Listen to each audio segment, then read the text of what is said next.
The station known as Hegemony's Crown was so immense that, from a distance, it resembled a second moon drifting between the stars. 50 kilometers in diameter, it was more than a space station, it was the political heart of the galaxy. Within its gleaming crystal towers and labyrinth of metal corridors, the rulers of the 12 most powerful civilizations gathered whenever the fate of entire star systems hung in the balance. Today, every seat was occupied. That had happened only 3 times in recorded history. At the center of the Grand Assembly Chamber stood Speaker Zathara. Her body was formed from living crystal, every movement sending ripples of soft light through her translucent form. Delicate musical tones echoed across the chamber as she walked, a voice without words that had become synonymous with authority throughout the galaxy. She was more than 3,000 years old. She had watched empires rise from dust, witnessed civilizations vanish into myth, and seen countless worlds kneel before the authority of the Galactic Council. Nothing had ever shaken her certainty, until today.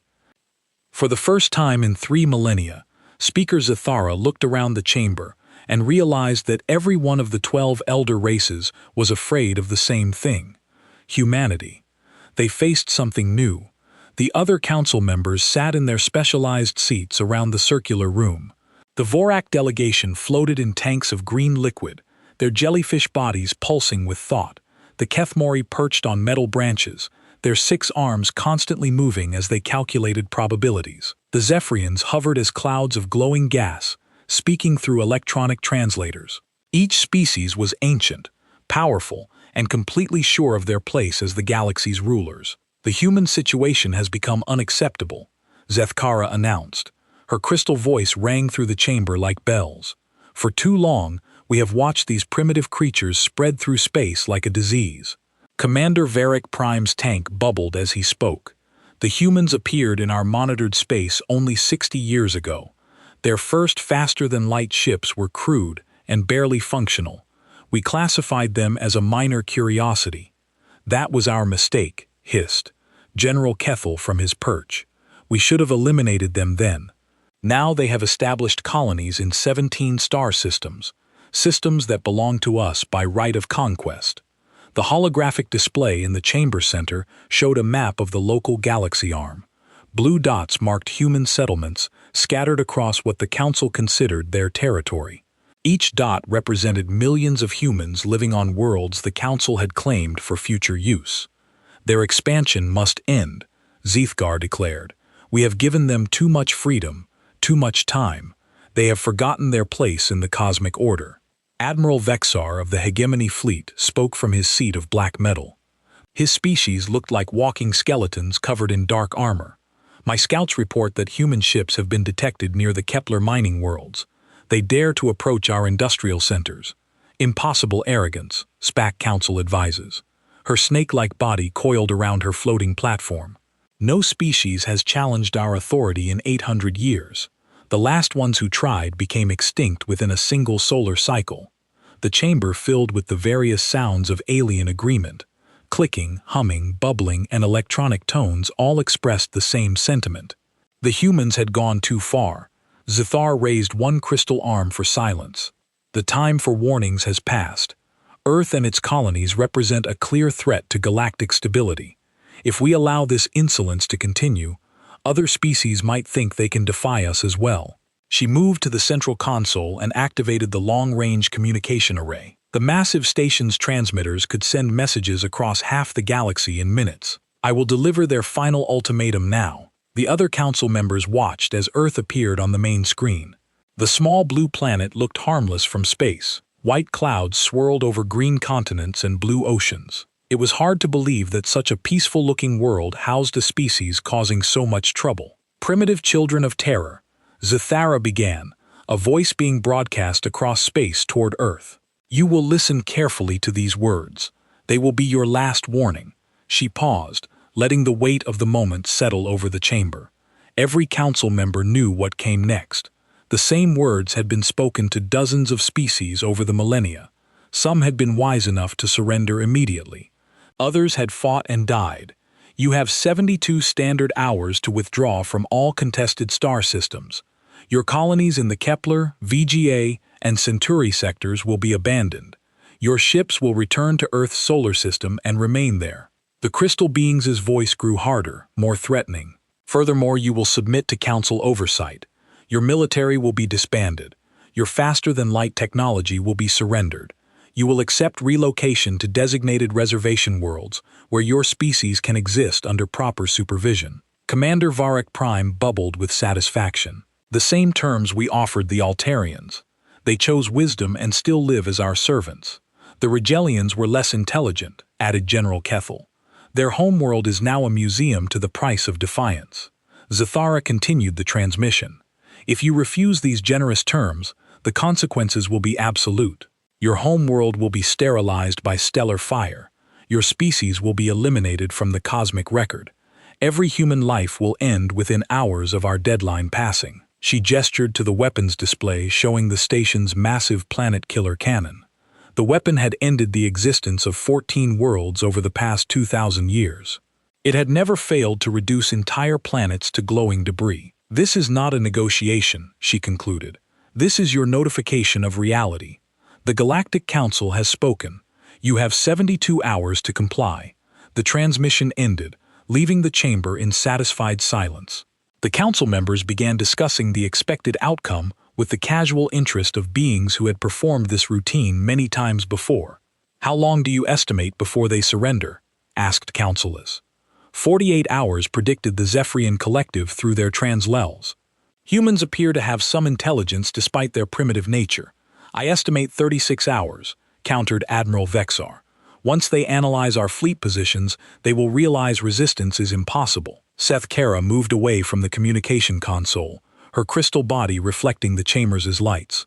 It does not matter whether they choose slavery or extinction. The human problem ends in 3 days. Outside the station, the Council's vast fleet maintained its patrol routes. 300 massive warships moved between the stars like metal predators. Each ship could destroy a city with a single blast. Together, they had conquered half the galaxy. The council members began to disperse, returning to their quarters to wait for humanity's inevitable surrender. They had performed this dance of dominance so many times that the outcome seemed certain. Another upstart species would learn their place in the cosmic hierarchy. None of them noticed the small scanner readings on the edge of their detection grid, tiny energy signatures that appeared for microseconds before vanishing again. The automated systems classified them as sensor errors and deleted the records thought in 72 hours. They would learn exactly how wrong their assumptions had been, but for now, the Galactic Council was completely confident in their power and completely unaware that they had just made the greatest mistake in their 3,000-year history. The countdown to humanity's response had begun. 68 hours had passed since the Galactic Council delivered their ultimatum to Earth. The massive space station Gemini's Crown drifted through space as its alien crew waited for humanity's surrender. In the Great Chamber, council members had gathered again to witness what they expected to be a simple formality. Speaker Zithkara stood at the central console, her crystal body gleaming with satisfaction. Around the circular chamber, the other council members had taken their positions. They spoke quietly among themselves, making casual bets about exactly how the humans would phrase their submission. I believe they will beg for mercy, said Commander Vorak Prime from his liquid tank. Primitive species always do, when they finally understand our power. Perhaps they will offer tribute, suggested General Keel. Some species trying to buy their way out of extinction with rare metals or exotic technologies. The Zephyrian collective hummed through their translas. They have 4 hours remaining. Their response will come soon. Suddenly, the station's detection systems activated with urgent chiming sounds. Red lights flashed across the tactical displays as something appeared on the edge of their sensors. A single ship had dropped out of faster-than-light travel directly in front of the massive council station. Report, Ziara commanded. The Cathy tactical officer's 6 arms moved rapidly over his controls. One vessel, human design, length approximately 200 meters, mass consistent with a small warship. No escort vessels detected. Admiral Vexar's skeleton-like face showed what might have been amusement. They sent one ship against the most powerful station in the galaxy. The human vessel appeared on the main viewing screen. It was sleek and white, smaller than any of the Council's fighters compared to the 50-kilometer diameter of Hegemony's crown. It looked like a tiny insect challenging a giant receiving transmission from the human vessel, reported the communications officer. "Put it through," Zathara ordered. "Let us hear their surrender." The screen changed to show the interior of the human ship's bridge. A woman in a dark blue military uniform stood at the center of the image. Her hair was gray, her face marked by years of experience. Behind her, through large windows, the blue and green sphere of Earth was clearly visible. "I am Admiral Sarah Chen of the United Earth Defense Force," the woman said. Her voice was calm and steady. "I represent the 7 billion human beings living on Earth and our colonies throughout this region of space." She paused and looked directly at the camera. Her dark eyes showed no fear, no doubt, no recognition of the overwhelming power aimed at her home world.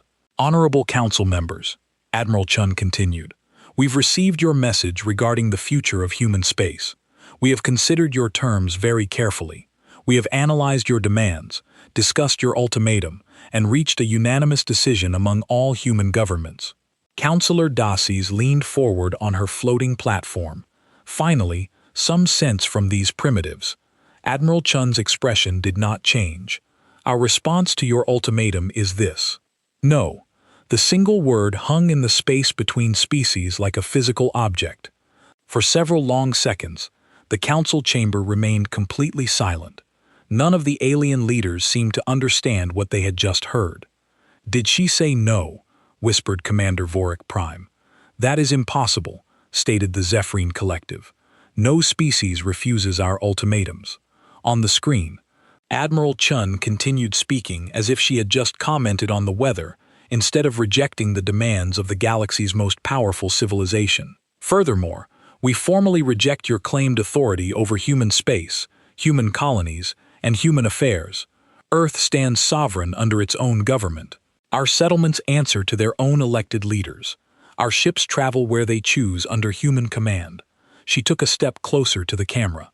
"Any attempt to interfere with human freedom will be met with appropriate defensive measures." Speaker Zathar's crystal form flared with bright light as her emotional state changed. "You dare threaten the Galactic Council? A species that registers as barely above primitive on our development scale." Admiral Chun's expression grew slightly cooler. "We are not threatening anyone, Speaker Zefkara. We are simply informing you of our position. Humans do not make threats. We make promises."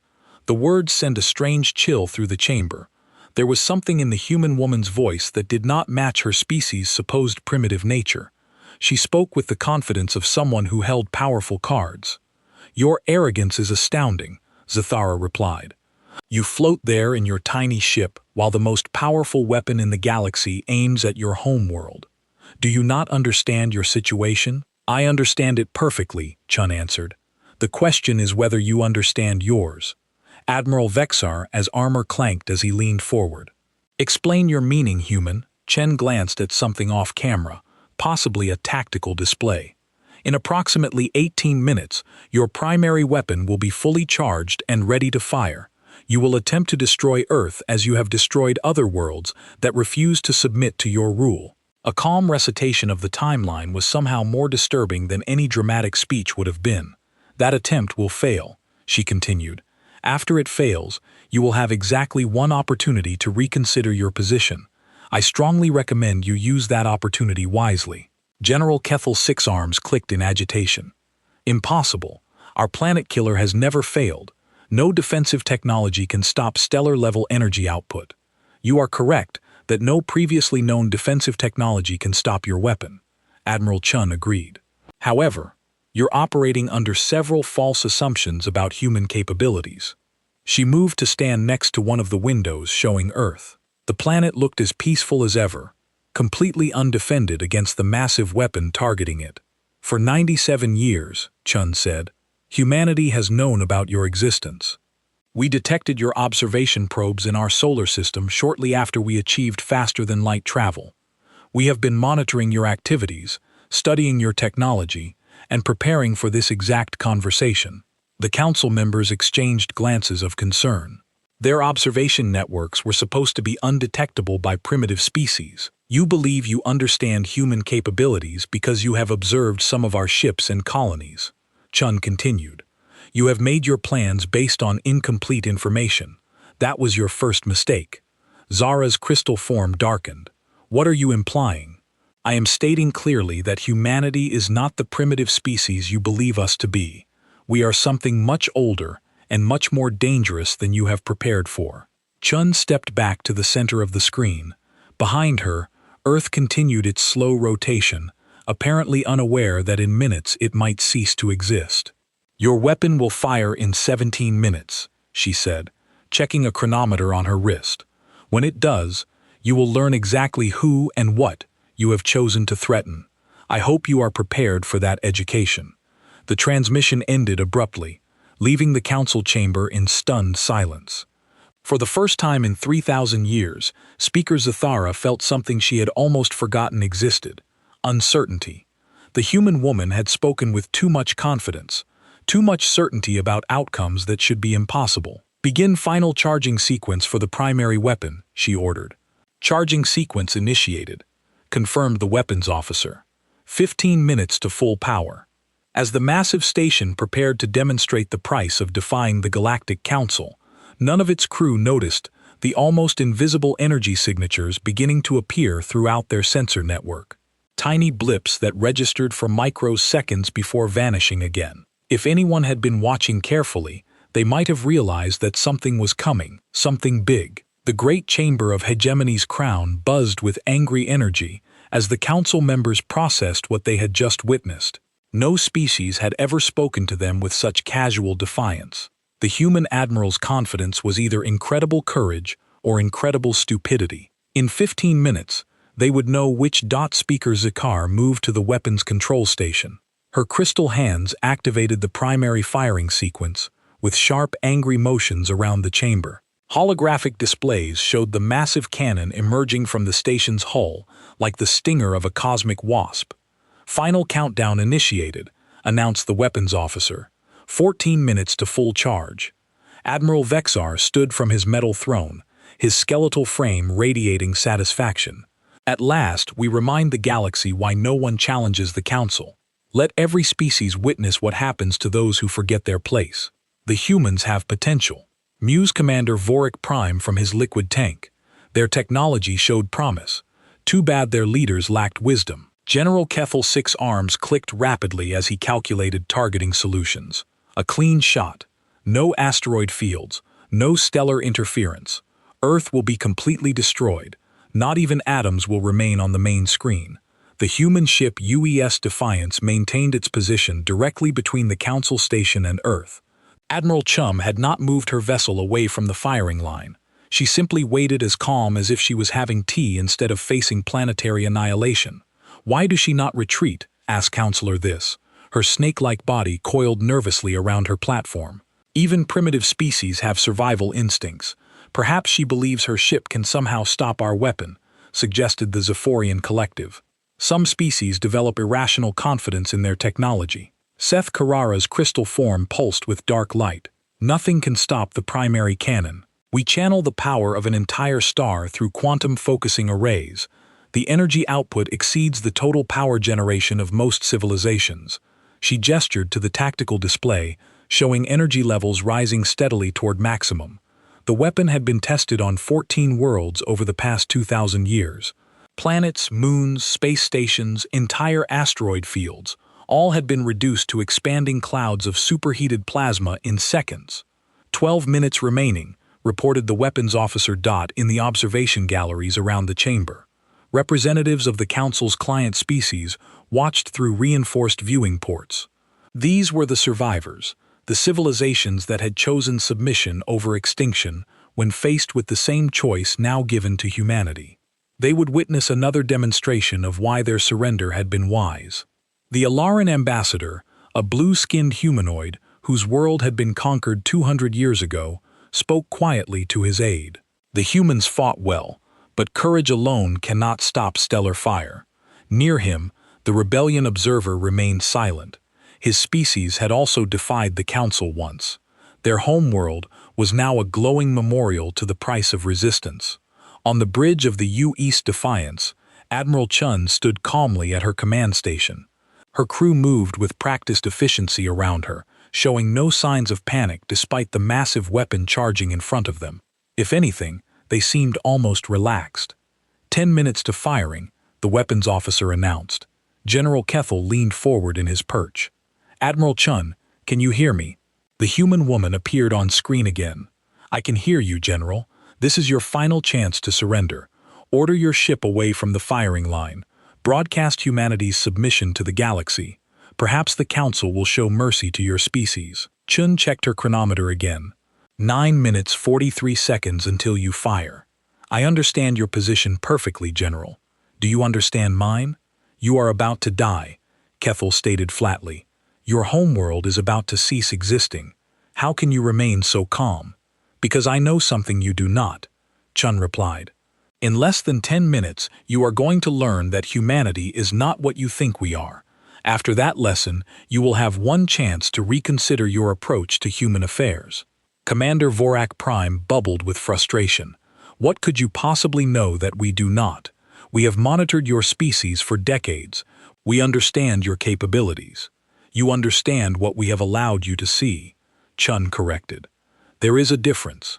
Zavara moved closer to the communication station. Human Admiral, you speak in riddles because you have nothing else. Your species achieved faster than light travel only 60 years ago.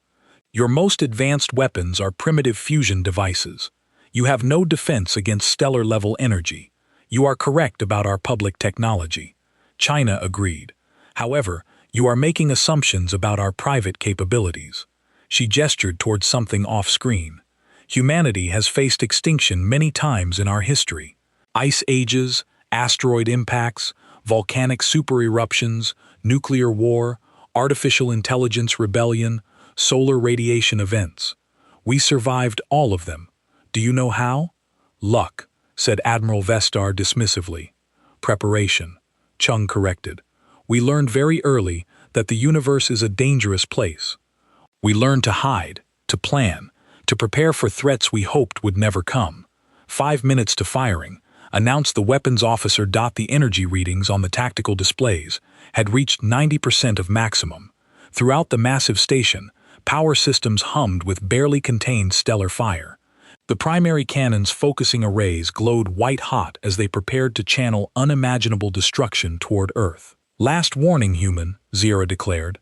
Surrender now or face extinction. Admiral Chun smiled for the first time in the conversation.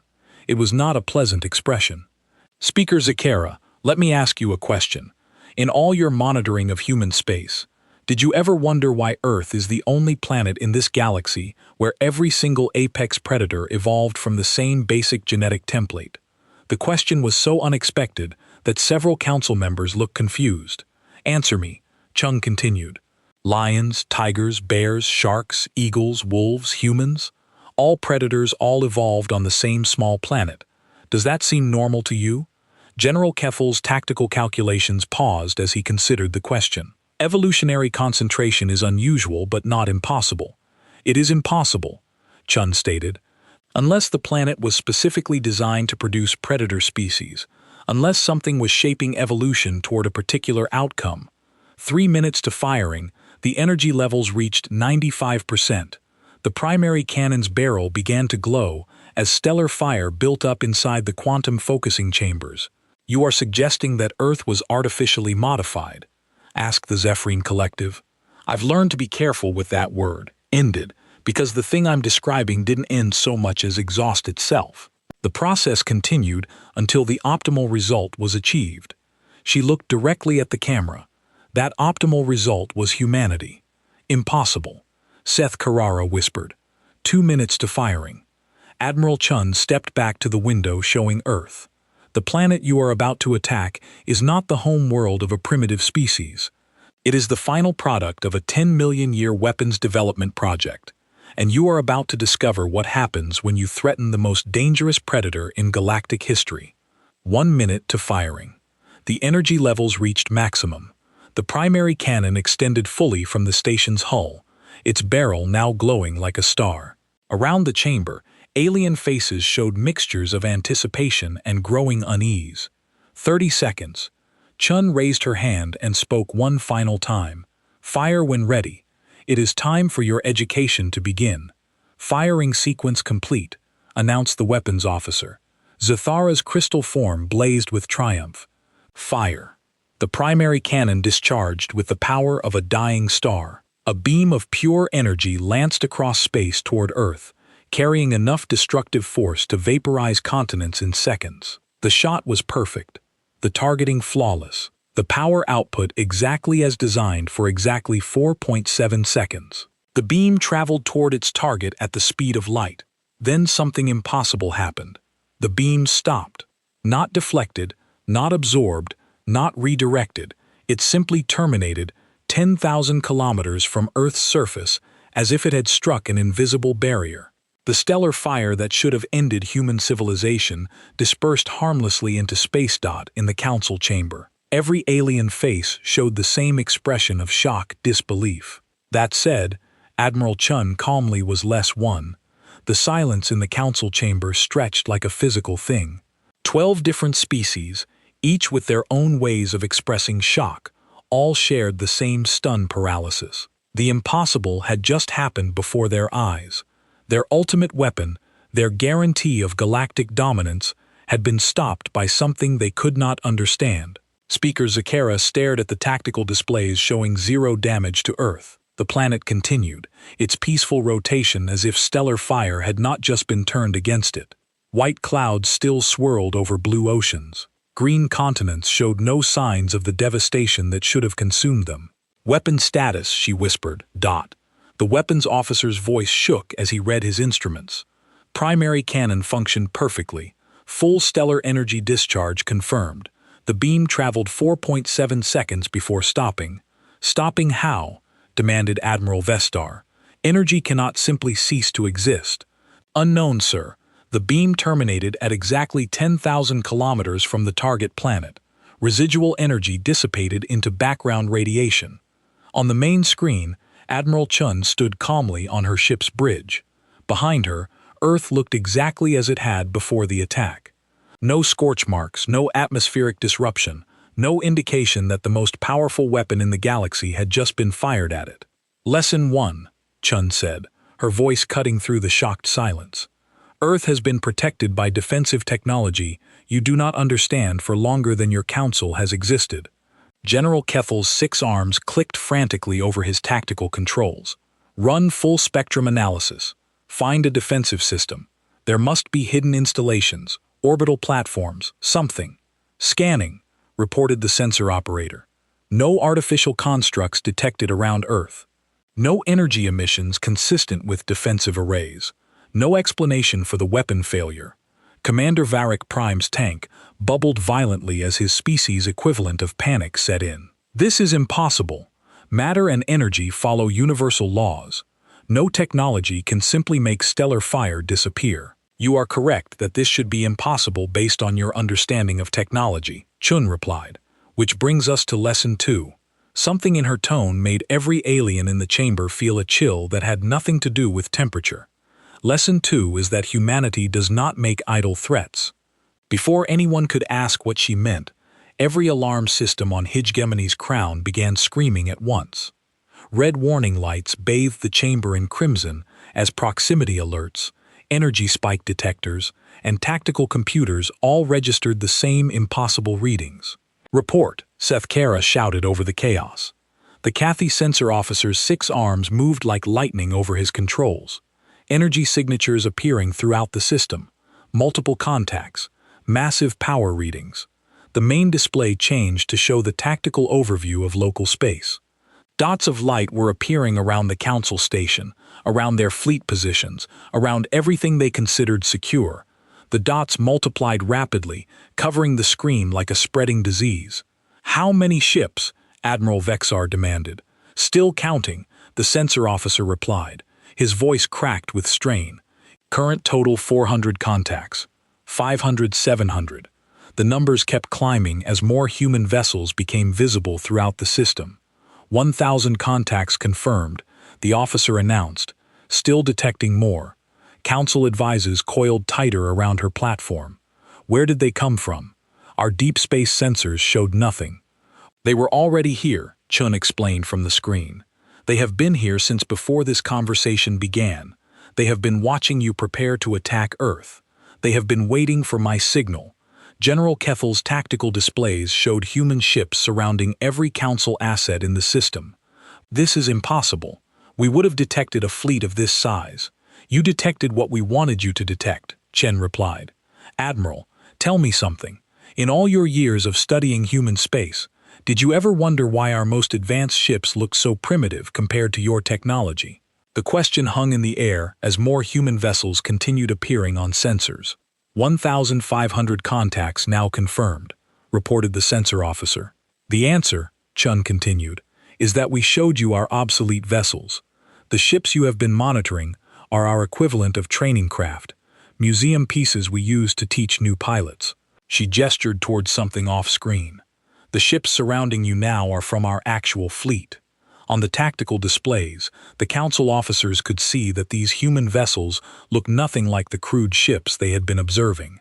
These were sleek, advanced craft that seemed to bend light around their hulls.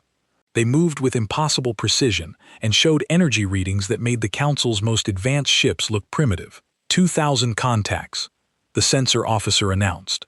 His voice was barely a whisper. Admiral Vexar stared at his displays in growing horror. How long have you been watching us? 97 years, Chen replied without hesitation. Since we first detected your observation probes in our solar system. We knew this conversation would happen eventually. We've been preparing for it since before most of your current leaders were born. The tactical situation was becoming clear to every Council member. Human ships had surrounded not just Crown, but every Council vessel in the system. They had achieved perfect tactical positions without being detected until they chose to reveal themselves. What do you want? Zephyr asked. For the first time in 3,000 years, her crystal voice carried no authority, only fear. We want to be left alone, Chun replied simply. We want our colonies to grow in peace. We want to explore the galaxy without asking permission from self-appointed overlords. Commander Virat Prime's tank sloshed as he moved in agitation. And if we refuse, Chun's expression became colder. Admiral, let me explain something about human nature. We are not a young species that stumbled into space travel. We are an old species that learned to hide very well. She walked closer to the camera. Earth has survived ice ages, asteroid impacts, supervolcano eruptions, our own nuclear weapons, artificial intelligence rebellions, and solar radiation events that should have sterilized our world 3 times over. The human admiral paused to let this information sink in. We survived all of these extinction events not because we were lucky, but because we learned to be the most dangerous thing in any environment we encountered. We learned to adapt, to plan ahead, to prepare for threats we hoped would never come. 3,000 contacts confirmed, whispered the sensor officer. Chai nodded as if she had expected this number. For nearly a century, we've been studying you. We know your fleet positions, your weapon capabilities, your industrial capacity, your supply lines, your communication networks, and the exact loyalty levels of your member species. She gestured to her tactical display. We know that the Alarians have been planning rebellion for 60 years. We know that the Rigelian survivors have been secretly building ships in the outer asteroid belts. We know that 3 of your client species have already negotiated surrender terms with our diplomatic corps. The council chamber erupted in shocked voices as this intelligence was revealed. Impossible. Council of Hiss. Our security networks are impenetrable. Your security networks have been compromised since the day you installed them, Chun replied. We wrote the code patches you downloaded last year. We built the quantum encryption systems you purchased from the Keenmore. We designed the sensor arrays that failed to detect our ships. Admiral Vextar's skeletal frame seemed to shrink. How deeply have you infiltrated our systems? Admiral, the correct question is whether there is anything in your civilization that we have not infiltrated. The tactical display updated again, now showing over 4,000 human vessels distributed throughout Council space.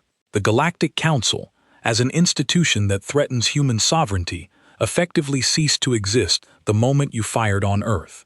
Chun announced, Your fleets, your stations, your worlds continue to exist only because we choose to let them. See, crystal form had lost all its inner light. What are your terms? You have two choices, Chum replied. Choice 1. You acknowledge human sovereignty over human space. You withdraw your forces to your original territories. You never threaten human worlds again.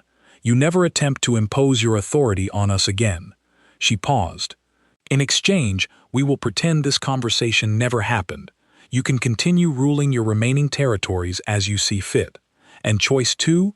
General Keth asked, though he seemed afraid to hear the answer. Chan's smile returned cold and predatory. Choice 2. You refuse our terms and learn exactly why. Earth is the only planet in this galaxy where every apex predator evolved to hunt, kill, and survive. The human ships on the tactical display began to move in perfect coordination, demonstrating a level of fleet control that the Council had never achieved. You have 24 hours to evacuate this system and broadcast your decision, Chun announced. Choose wisely. Humanity is feeling generous today, but our patience has limits. The transmission ended, leaving the Council chamber in absolute silence. Outside the viewports, human ships could now be seen with the naked eye, surrounding the massive station like hunters surrounding prey. 23 hours and 17 minutes after Admiral Chun delivered humanity's ultimatum, the Galactic Council's emergency session reconvened aboard Crown. The Great Chamber, that had once echoed with confident declarations of power, now felt like a tomb. The 12 alien species that had ruled the galaxy for millennia sat in stunned silence, surrounded by the invisible presence of human ships that could destroy them at any moment. Speaker Zithkar stood at the central console, a crystal form dim and lifeless. Around the chamber, the other council members showed their own species' expressions of defeat. Commander Varric Prime floated motionless in his tank. General Kethel's 6 arms hung limp from his perch. The Zephyrian Collective barely glowed through their electronic translators. The time has come, Zathar announced to the chamber. We must vote on humanity's terms. Admiral V-Star's skeletal frame creaked as he shifted in his throne. How did we miss this? How did they hide their true capabilities for so long? We saw what we expected to see, replied Councilatus. Her snake-like body coiled tightly with tension. A primitive species with crude technology. We never considered that they might be deliberately appearing weak. General Kethel accessed his tactical displays one more time. The readings had not changed. Over 4,000 human vessels remained positioned throughout Council space, each one showing energy signatures more advanced than anything in the Council's arsenal. Our intelligence networks have been analyzing their capabilities all night. He reported the assessment is disturbing. He activated the holographic display showing fleet comparisons. Their smallest ships carry weapons equivalent to our heavy cruisers. Their largest vessels show energy outputs that exceed our battle stations. If this analysis is correct, any single human ship could destroy our entire fleet. Commander Vorak Prime bubbled weakly from his tank. But how? 60 years ago, they barely achieved faster than light travel. They have been planning this for nearly a century, Zephyr replied. While we watched their primitive ships and laughed at their crude colonies, they were building hidden fleets and developing technologies we cannot comprehend. The chamber fell silent again as the full scope of their miscalculation became clear. They had threatened a species that was not only capable of destroying them, but had been prepared for this exact confrontation for longer than most. Council members had been alive. There is another matter, General Kethel said quietly. Our client species have been responsive to the situation. He activated communications from across Council space. Messages had been pouring in throughout the night from the civilizations that served the Council. The tone of these messages had changed dramatically since humanity's demonstration of power. The Altarians formally request permission to open diplomatic relations with Earth. Keith will read from his display. The Rigelian survivors have declared their territories independent. The Centauri Alliance is asking for human protection against future Council aggression. Counselor, this is Histon frustration. In one day, they have undermined 3,000 years of careful dominance. They offered our client species something we never did. Zathara observed hope, the possibility of freedom from our rule. Admiral Vexstar stood from his throne with the slow movements of someone carrying a great burden. We have 43 minutes remaining before their deadline. We must decide. The vote was conducted in the traditional manner, with each species casting their decision to their representative. One by one, the ancient rulers of the galaxy chose survival over pride. The Kaith Mori vote, to accept human terms. General Kethel announced the Vorak Collective agrees to the human conditions. Bubbled. Commander Varak Prime. The Zephyrian Unity accepts the proposed arrangement. Confirmed the glowing gas. Cloud. Species after species voted the same way. When the final tally was complete, the decision was unanimous. The Galactic Council would accept humanity's terms rather than face extinction. Zethkara activated the long-range communication array one final time. Her message would be broadcast to every inhabited system in the galaxy, marking the end of an era. To all civilizations within the galactic community, she began her crystal voice carrying across space with official authority. The Galactic Council hereby acknowledges the sovereignty of human space and the independence of all human colonies. She paused, the words like poison in her crystalline throat. Furthermore, the Council formally recognizes Earth's right to self-governance and commits to non-inference in human affairs. Any conflicts between human and Council territories will be resolved through diplomatic channels rather than military action. The broadcast continued for several more minutes, outlining the new boundaries and establishing protocols for peaceful coexistence. When it ended, the galaxy had fundamentally changed. Within hours, responses began arriving from across human space. The message was simple and identical from every human colony, every Earth government, and every human ship in known space. Message received. Terms acknowledged. Thank you for your cooperation. The response was signed by Admiral Chun on behalf of something called the Terran Defense Coalition. According to the attached documents, this organization had been operating for 93 years, had over 800,000 active ships, and maintained military installations in 47 star systems that the Council had never detected. They played a century-long game, Zagara said as she read the intelligence reports. While we thought we were watching them develop, they were watching us prepare to threaten them. In the days that followed, more details emerged about humanity's true capabilities. There, primitive colonies were revealed to be heavily fortified worlds, protected by weapon systems that made Council technology look obsolete. Their crewed ships were shown to be training vessels for a space force that dwarfed the combined fleets of every other known civilization. Most disturbing of all, analysis of human communications revealed that their military leaders had been disappointed by the Council's performance. They had expected a more challenging opponent and were genuinely surprised by how easily their hidden fleets had achieved tactical supremacy. The psychological impact was devastating to species that had considered themselves the apex of galactic civilization. They had not lost to superior numbers or advanced technology alone. They had lost to superior planning, superior intelligence, and the level of strategic thinking that operated on timescales they had never considered. Within a month, the balance of galactic power had shifted completely. Human diplomatic missions began arriving at former Council worlds, offering trade agreements, defense pacts, and technological exchanges. Many species that had served the Council for centuries eagerly switched their allegiance to the new power that promised partnership instead of domination. The Galactic Council still existed, but its authority was limited to its core territories. The vast empire and its spent millennia building began fragmenting as species after species declared independence or sought human protection. Hegemony's crown, once the symbol of ultimate power in the galaxy, was quietly relocated to a remote system where it could serve as the Council's new capital. The massive station that had intimidated countless civilizations now hid in the darkness between stars. Its weapons powered down, and its sensors, scanning constantly for any sign of human ships, dawn in the end. The Council's greatest mistake had not been threatening humanity. It had been fundamentally misunderstanding what humanity was. They had seen a young species and assumed weakness. They had seen primitive technology and assumed ignorance. They had seen scattered colonies and assumed vulnerability. They had never considered that they might be looking at a civilization that had spent 10 million years learning to survive in a universe that kept trying to kill it. They had never imagined that such a species might view their threat not as an insurmountable challenge, but as simply another extinction event to be prepared for and overcome. Admiral Sarah Chun had tried to warn them. She had told them they were operating under false assumptions. She had explained that humans did not make idle threats. The Galactic Council had chosen not to listen.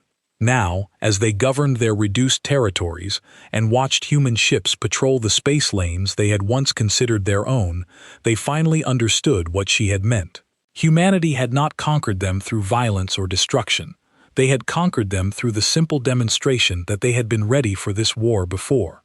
The Council had even known it was coming. The galaxy had learned a hard truth that many civilizations discovered too late. Sometimes the species that looks weakest is the one that has had the most practice surviving, and sometimes the greatest predator is the one that has learned to hunt so well that its prey never sees it coming. In human space. Admiral Chun continued her duties as if nothing particularly significant had happened. When asked by reporters about humanity's sudden emergence as the galaxy's dominant power, she simply smiled and said, "We have always been exactly what we are. The galaxy just needed time to notice."